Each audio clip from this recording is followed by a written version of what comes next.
हाँ मंजू दीदी,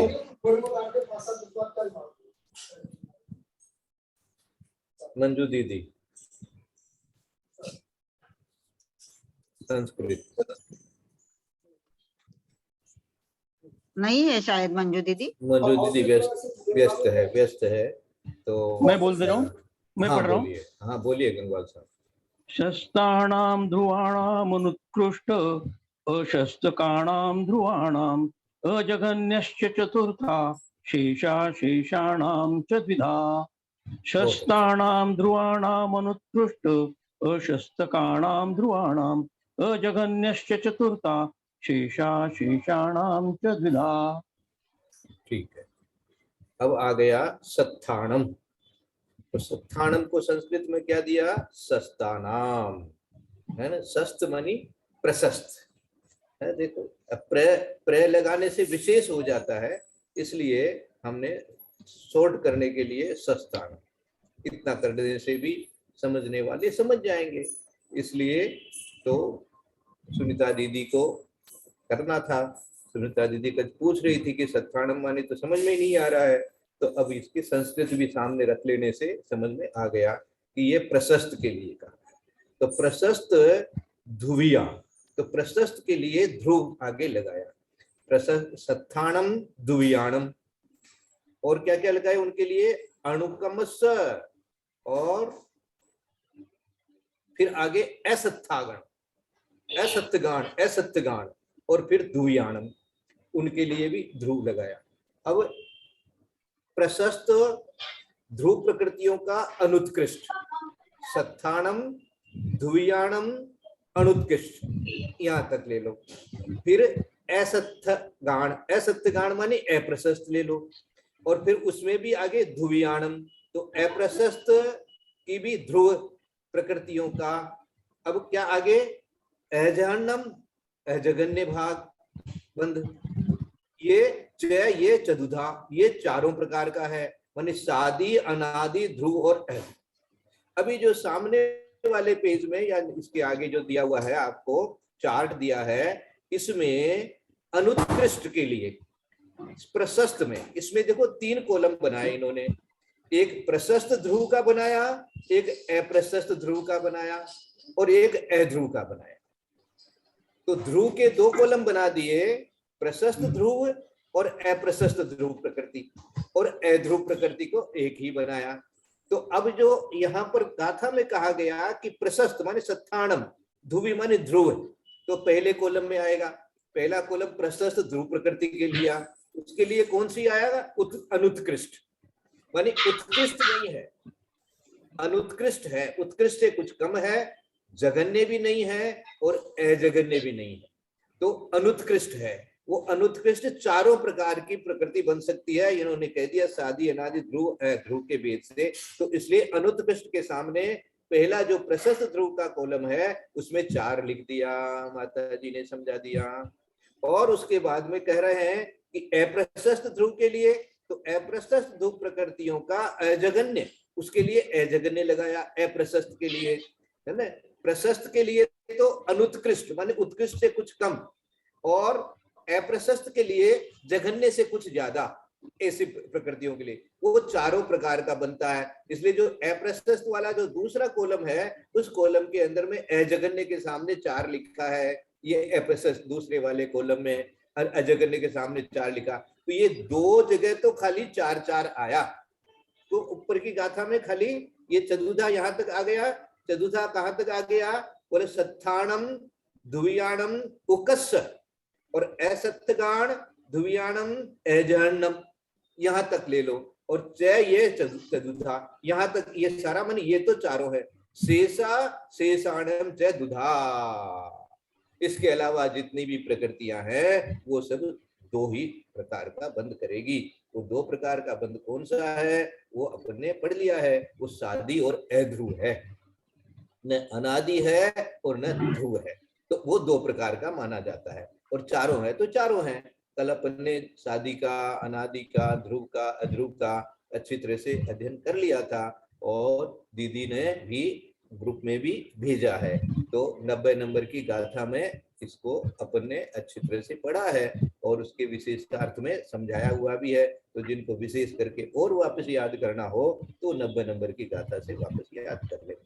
अब यहाँ अर्थ कह रहे हैं कि प्रशस्त ध्रुव प्रकृति का अनुत्कृष्ट तथा अप्रशस्त ध्रुव प्रकृति का अजगन्य, सादी अनादि ध्रुव और अध्रुव के भेद से 4 प्रकार का है। ये यहाँ तक ये चतुर्धा, यहाँ तक के लिए ये लाइन हो गई। अब कह रहे हैं कि प्रशस्त व अप्रशस्त ध्रुव प्रकृतियों का उत्कृष्ट, अजगन्य, जघन्य एवं अप्रशस्त ध्रुव प्रकृतियों का जघन्य, अनुत्कृष्ट, उत्कृष्ट तथा अध्रुव प्रकृतियों का जघन्य आदि 4 प्रकार का अनुभाग बंद सादी और अध्रुव के भेद से 2 प्रकार का है। अर्थात ऊपर में जो 2 दिया उन्होंने, क्या दिया था कि प्रशस्त ध्रुव का तो अनुत्कृष्ट और अप्रशस्त ध्रुव का अजगन्य, इन 2 को छोड़ दो, बाकी के लिए अब प्रशस्त में, प्रशस्त के लिए तो अनुत्कृष्ट को छोड़ दिया था तो ऊपर ले लिया था, तो उत्कृष्ट, अजगन्य और जघन्य इनको ले प्रशस्त के लिए, और अप्रशस्त के लिए अजगन्य ऊपर ले लिया था तो जघन्य, अनुत्कृष्ट और उत्कृष्ट ये 3 ले लो, और उसके बाद में अध्रुव के लिए 4 ही ले लो, क्योंकि अध्रुव के लिए इसमें कोई गाथा है ही नहीं, ये गाथा खाली ध्रुव के लिए बनी है। यहाँ तक उससे ऐसा कह करके उसमें अध्रुव भी इंक्लूड हो जाएगा। इस प्रकार से ये इसलिए 2 हो गया। तो अब इन्होंने विशेषार्थ के माध्यम से समझा रहे हैं कि तेजस, कार्मण, अगुरु लघु, निर्माण, ये 4 प्रकृतियां प्रशस्त हैं और ध्रुव हैं। क्या समझे? ये 4 प्रकृतियां प्रशस्त मानी गई है। कार्मण शरीर, क्योंकि कार्मण शरीर नहीं बनेगा तो प्रशस्त कर्मियों का, प्रशस्त का भी नहीं बनेगा, आपको तो बनी फिर होगा ही नहीं, कुछ रहेगा, तो वो प्रशस्त मानी गई है। तेजस को भी प्रशस्त माना गया है, तो ये 2 प्रकार के शरीर को तो प्रशस्त लिया है, और अगुरु लघु को भी और निर्माण को, ये 4 को प्रशस्त कहा है, और ये हमेशा बंधती रहती है, कभी छूटी नहीं है, तो इसलिए इनको ध्रुवबंदी मानी कभी छूटेगी नहीं। ऐसा तो छूटेगी नहीं, छूटी नहीं है वो तो अनादि वाला होता है, लेकिन छूटेगी भी नहीं, छूटेगी भी नहीं, इसलिए ये ध्रुवबंदियां। तो आप कोई ऐसा पूछ लेगा छूटेगी नहीं तो मोक्ष कैसे होगा? बोले जब मोक्ष होगा तभी छूटेगी, ऐसे कह लो। इसलिए जब तक संसार है तब तक नहीं छूटेगी, इसलिए इनको ध्रुव कहा है, ऐसे ले लो, ठीक है ना। तो तेजस, कार्मण, अगुरु लघु और निर्माण, ये 4 का एक अलग काम हो गया। ये 4 के लिए प्रशस्त हैं और ध्रुव हैं, इसलिए इनके लिए कौन सा लगेगा? पहले वाला लगेगा, अनुत्कृष्ट वाला लगेगा इनके लिए, इन 4 प्रकृतियों के लिए। इसलिए आप देखो सामने जो चार्ट बनाया, उस चार्ट में प्रशस्त ध्रुव प्रकृति में 4 ऊपर लिख दिया, अर्थात में 4 प्रकृतियां, इन 4 प्रकृतियों की ये बात है। इन 4 प्रकृतियों की कौन सी बात है? बोले अनुत्कृष्ट तो 4 प्रकार का बंध हो रहा है, और उत्कृष्ट जघन्य और जघन्य जो 2 प्रकार का बंध हो रहा है। ये पहले कॉलम को आपको अच्छी तरह से समझा दिया कि प्रशस्त ध्रुव प्रकृतियां कौन सी हैं। बोले तेजस है, कार्मण है, अगुरु लघु है और निर्माण है। इन 4 प्रकृतियों के लिए ये चार्ट पहला कॉलम बन गया। आगे कहते हैं ज्ञानावरण की 5, दर्शनावरण की 9, अंतराय की 5 और मिथ्या 5 5 10 और 9 19 और 16 कसाय, और उसके बाद में भय, जुगुप्सा और उपघात, ये 39 अप्रशस्त है और ध्रुवबंदी प्रकृतियां हैं। क्या समझे? कभी छूटी नहीं। क्या भाई साहब वंदना करती हूँ। मेरी बुक, मैं जिस बुक से देख रही हूँ ना, उसमें ऐसे लिखा है तेजस, कार्मण, अगुरु लघु, निर्माण, प्रशस्त वर्णादि 4, ये ध्रुवबंदी प्रशस्त प्रकृतियां है। इनका इनका तो अनुभव बंद होगा, तथा ज्ञानावन इनका फिर अप्रशस्त में भी वापस वही वर्ण और अप्रशस्त लिखा, इसका क्या मीनिंग है? बहुत अच्छा, बहुत अच्छा। यहाँ देखो आगे यही बात आगे बताई जाएगी कि ये जो पहले वाली पुस्तक है उसमें से मैं जो पढ़ रहा हूँ, वहां ये लिखा है कि यहाँ वर्ण चतुष्क की शुभ अशुभ रूप दोनों ही स्थानों पर गणना है। तो ये वर्ण वाली जो है, इनको शुभ में भी लिया, अशुभ में भी लिया, प्रशस्त में भी लिया, अप्रशस्त में भी लिया, इसलिए इनके लिए जो है अलग विशेषता बनेगी। तो जब ध्रुव होगी मतलब ध्रुव भी है और अध्रुव भी है, ऐसे बोले अपन। है, ध्रुव भी है और अध्रुव भी है, ऐसे बोले। ये तो नहीं। ध्रुवबंदी होगी ना, ये तो ध्रुवबंदी है। लाइन ध्रुव और अशुभ अलग अलग है, ध्रुवबंदी है। नहीं, प्रशस्त भी है अप्रशस्त भी है, ये बोल रहे हैं। हाँ, हाँ, प्रशस्त भी है और अप्रशस्त भी। ध्रुव अध्रुव की बात नहीं है, प्रशस्त अप्रशस्त दोनों है ये। हाँ वर्णादि जो है। हाँ, तो इसलिए ठीक है ना। हाँ, अभी अभी आ रहा है, ये आ रहा है, आपको समझा रहे हैं, 2 मिनट रुक जाइए। तो आपने जो पढ़ा है वो एकदम सही है। अभी देखो, पहले ये गणनी कर लो। तो 5 ज्ञानावरण, 9 दर्शनावरण, 5 अंतराय और मिथ्यात्व, और ये कितनी हो गई? 5 5 10 9 19, 19 और 16, 19 और 16 जोड़ेंगे तो कितनी हो जाएगी? 35 हो जाएगी। 19 और 16 35।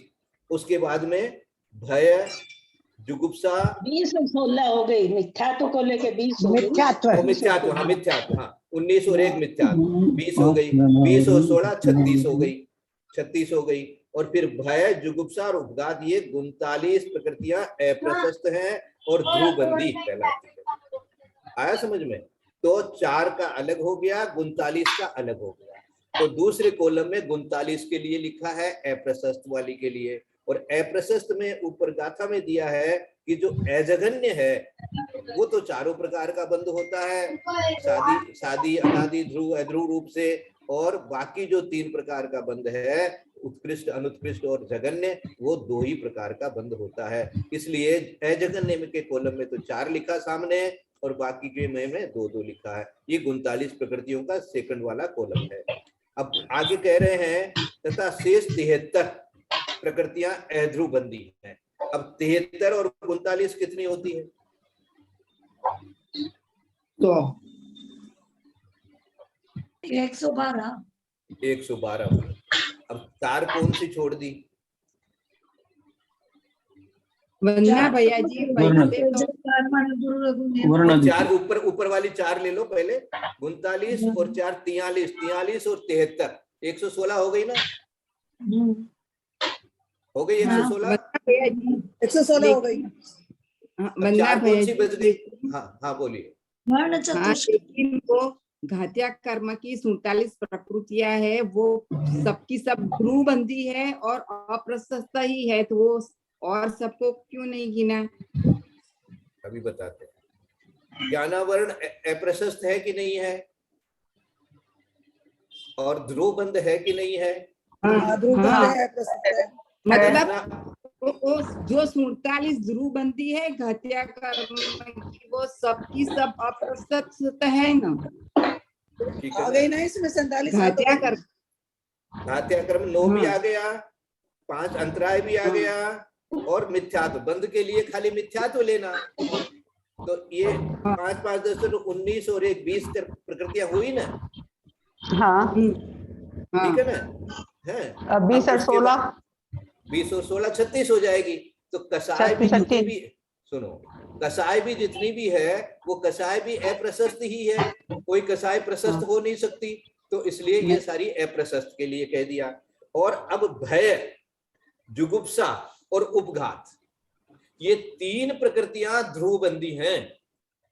याद रखो, ये 3 प्रकृतियां ध्रुवबंदी है। भय संज्ञा इस जीव की कभी जाती ही नहीं है, एक तरह से। जब तक संसार में रहेगा 4 प्रकार की संज्ञा बताई गई है, तो ये भय है।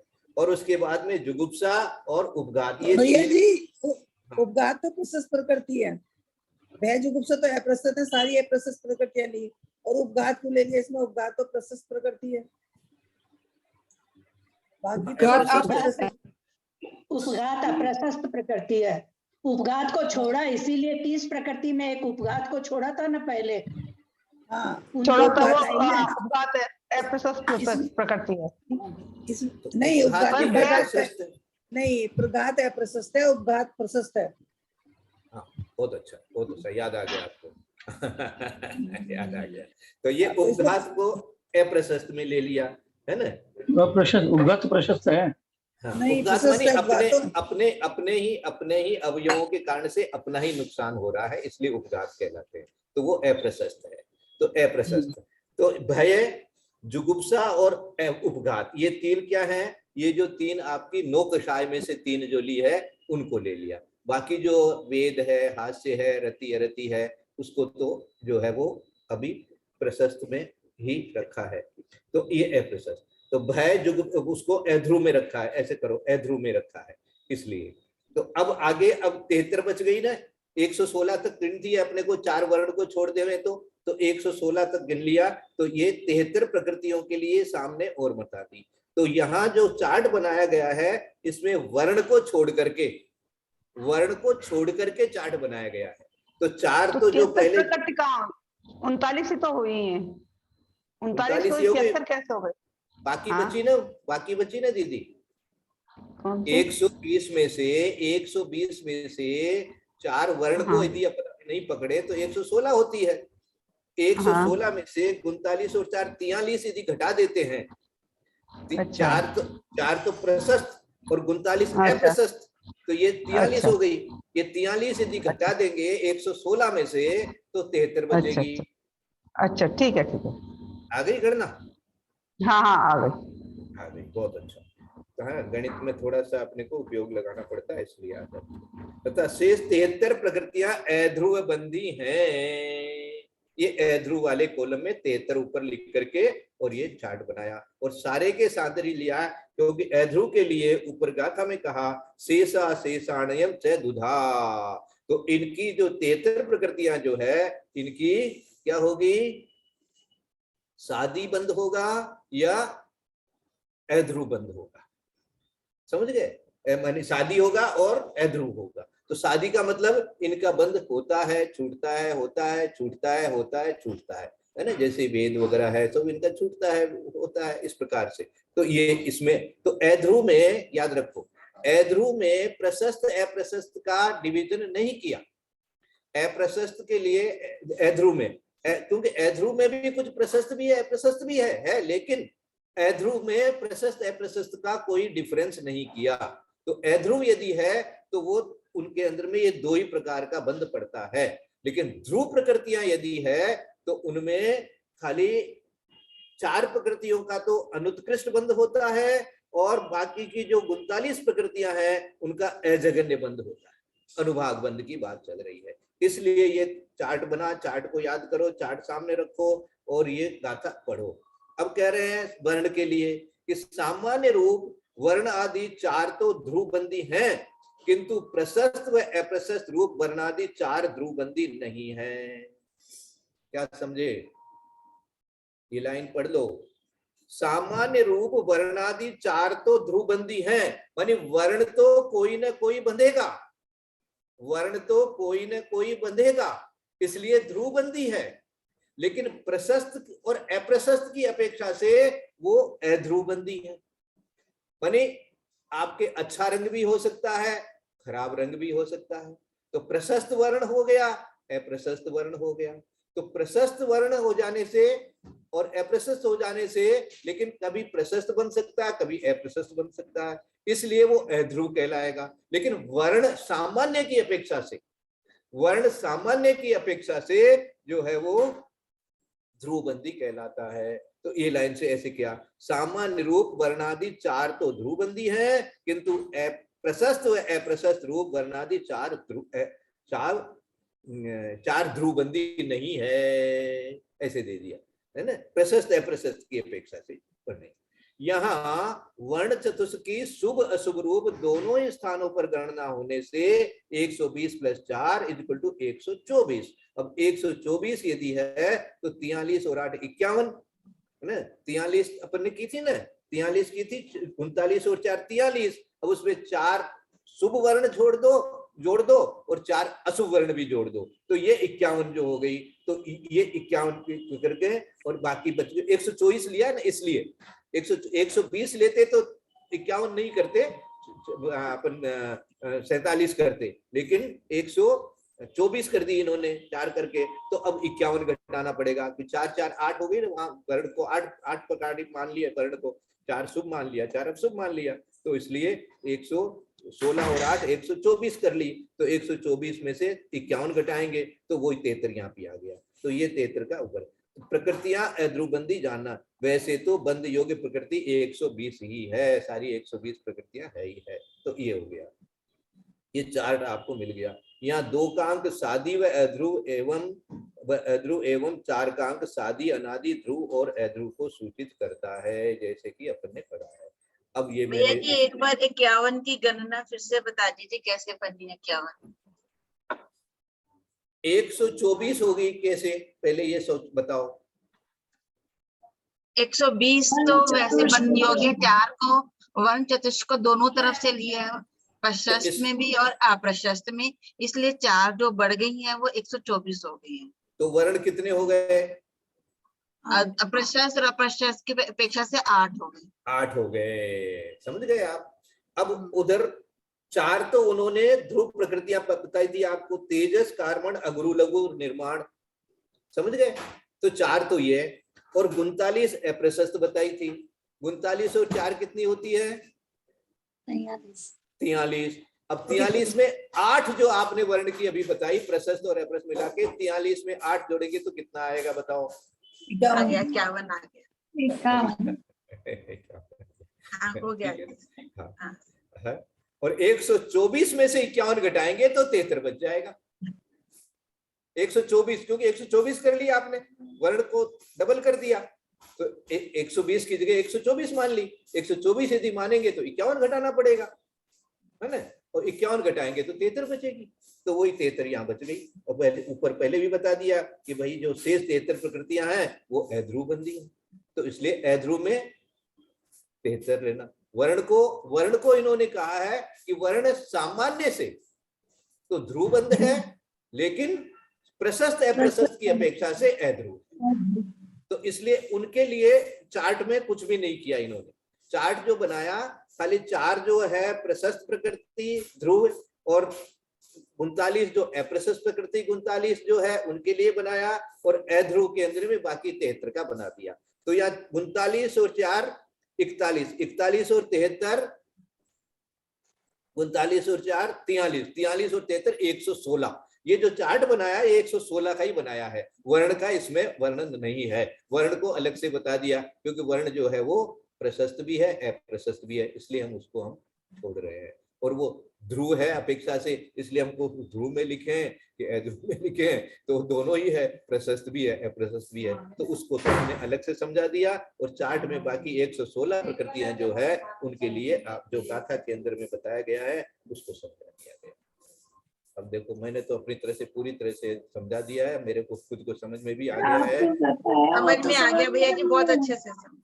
याद रखना तो बड़ा मुश्किल है, तो नहीं कोई बात नहीं, बहुत ही कंफ्यूजिंग हो जाता है। ध्रुव अध्रुव प्रशस्त है प्रशस्त साथी है ना। सुनो, याद तो मुझे भी नहीं है, लेकिन कभी जैसे मैं अब कर रहा हूं ना, इसी तरह से आप वाचना कभी करोगे तो आप दूसरों को समझाने में आपको आसानी होगी, है ना, याद आ जाएगा उस समय। हाँ, क्योंकि एक बार समझा हुआ है तो याद आ जाएगा, और नहीं समझा हुआ होगा तो फिर नया तरीके से सोचना पड़ेगा। इसलिए तो ये अपन ने, और अपन तो स्वाध्याय कर रहे हैं ना, स्वाध्याय तो अपन ने बहुत सारा स्वाध्याय किया है, कोई सबका सब तो याद नहीं है अपने को। रत्नकर्ण श्रावकाचार्य के इतने श्लोक याद किए हैं, सबके किए हैं, पढ़े तो है ही है, तो स्वाध्याय तो करते ही रहना पड़ेगा ना, स्वाध्याय करते रहो। अब इनसे जो एक कॉमन बात जो निकलेगी, कभी ज्ञान में आएगी कि हाँ भाई ये प्रकृतियां प्रशस्त है, ये प्रकृतियां अप्रशस्त है। अब आगे की जो गाथा आएगी उसके अंदर में और बताया जाएगा कि किस प्रकार से इनके अंदर में लता और क्या क्या दारू, हाँ ये इस प्रकार, ये सब चीजें अपने को ज्ञान में आएगी ना। अनुभाग के बारे में बताया गया है कि लता है, काष्ठ है, हड्डी है, पाषाण है। तो जो कषाय का जो है उनका घात्या कर्मों की बात हो रही है। घात्या कर्मों में मुख्य रूप से कषाय को लेना, तो कषाय कितनी गहरी है, हमारे पाषाण रूप से है कि काष्ठ रूप से है कि हड्डी रूप से है कि लता रूप से है। इस प्रकार की चीजें तो अपने को प्रैक्टिकल में काम आ जाएगी। तो जो चीजें प्रैक्टिकल में काम आ जाए, ज्ञान में बनी रहे, वो ये स्वाध्याय का लाभ है। बाकी का स्वाध्याय अपन जो समझ करके कर लिए, तो स्वाध्याय के समय तो अपने को पूरा समझना पड़ेगा ना, नहीं तो फिर कहेंगे वो लोग ऊपर से निकल गए इसलिए छोड़ के भाग बस जाएंगे। स्वाध्याय का फायदा भाई साहब ये है कि हर शब्द परिचित लगता है। आप कहीं सुने तो लगता है हाँ ये चीज सुनी हुई है। शब्दों से लेकिन परिचित घटाना तो खुद पर ही पड़ेगा भाई साहब। हाँ, खुद पर घटाने लगेंगे तभी जाकर के अपना कल्याण होगा। बहुत सुंदर बात बोले हैं आप, बहुत सुंदर बात बोले हैं। तो आगे की गाथा का बात पाठ करते हैं दीदी, विजया दीदी। जी प्रणाम भाई साहब, सादर वंदना। 180 नंबर की गाथा पढ़ रही हूँ। सत्य लदा दारू अट्ठी से लोव माहुगा दीनम दारू अनंतिम भागोति देश गादी तदो सौवम। सत्य लदा दारू अट्ठी से लोव माहुगा दीनम दारू अनंतिम भागोति देश गादी तदो सौवम। प्रणाम भाई साहब, सादर वंदना। क्या विजया दीदी, दारू जी। अनंतिम भागोती पूरा नहीं आएगा क्या? उत्तर पद में आएगा, हाँ उत्तर में इसमें आया। दिया। हाँ ठीक है ना, ठीक बोला क्या? ठीक है, मेरे को नहीं पता, मैं तो पूछ रही हूँ कि ती इधर आएगा या नहीं इधर देखो आएगा? ऐसा बोलेंगे इसको, दारू अनंतिम भागोती, क्योंकि प्रेशर भी देना है ग पर, इसलिए ऐसा लिया था। आप बोलकर देख लीजिए एक बार, हाँ, बोलिए मंजू दीदी। सत्य लदा दारू अट्टी से लोभ माहुगा दीनम दारू अनंतिम भागो तीते सगादी तदो समम। पर मेरे को तो ये यही आएगा। ठीक है, ठीक है ना भाई साहब, ठीक है ना? मैंने हाँ मात्रा गिन ली है, पहले 12 जी। फिर 16 ऐसे ना, 12 जी, जी, 16 बताया था ना पंडित जी ने। जी जी 12 भागों तक 12 होती है, उसके बाद ती को लेने से उधर होता है। एक बार मैं भी बोलूं भाई साहब। हाँ बोलिए, जरूर बोलिए। सत्य लदा दारू अट्ठी से लोभ माहुगा दीनम दारू अनितम भागो ती देश घादी तदो सवम। वापस बोल रही हूँ। सत्य लदा दारू अट्ठी से लोभ माहुगा दीनम दारू अनितम भागो ती देश गादी तदो सवम। अनंतम थोड़ी अनंतिम, अनंतिम दारू अनंतिम भागो ती देश गादी तदो सवम। अनंतिम। आपको थोड़ा लय जो है जो विजया दीदी से सीखना पड़ेगा, है ना? विजया दीदी तो बहुत सुंदर गाती है, बहुत बढ़िया। तो लय भी सीख लीजिए और शुद्ध बोलना भी है ना, सीख लीजिए। तब इच्छा होती है गाने की, लेकिन हम लोगों से बैठता ही नहीं। कोई बात नहीं, धीरे धीरे करने से, प्रयास करते रहने से आ जाएगा। हाँ संस्कृत बोलिए दीदी। शक्तिश्चलता दारू अस्ति शैलोपमा आहु घातिनां दार्वनन्तिम भाग इति देश गाति तत सर्वम। एक्चुअल में गाथा की राग भी इसमें नहीं होगी, और पता नहीं राग दार्व बोलना है मंजू दीदी, समझ दार्व नहीं आ रही है। वो के ऊपर रफा रे दीदी। मंजू दीदी वापस किसके बोलिए ऊपर? आप, वो पर रफा रे ना। हाँ दार्व नंतिम भाग, दार्व नंतिम भाग, यानी दारू निकलना उसमें से। आवाज कट रही है। घातिनां दार्वनन्तिम भाग इति देश गाति ही तत सर्वम। राग बैठती नहीं है संस्कृत वाली, पता नहीं क्या है, समझ नहीं आती है। ये तो गाथा की राग हो गई ना।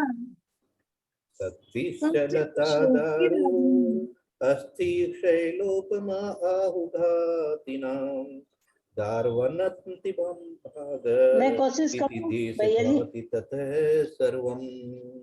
अरे पंडित जी की तो सुनो, अच्छा है। पंडित जी बता रहे हैं, पंडित जी बोल रहे हैं, बीच में इस बोलते जा रहे हो। संस्कृत को पढ़ने के लिए ना पहले रत्नाकरण श्रावकाचार्य का जो मंगलाचरण ना उसकी लय को ध्यान में न मैं श्रीवत निर्धूत पंडित जी बोल रहे थे, कलिलाधुनी।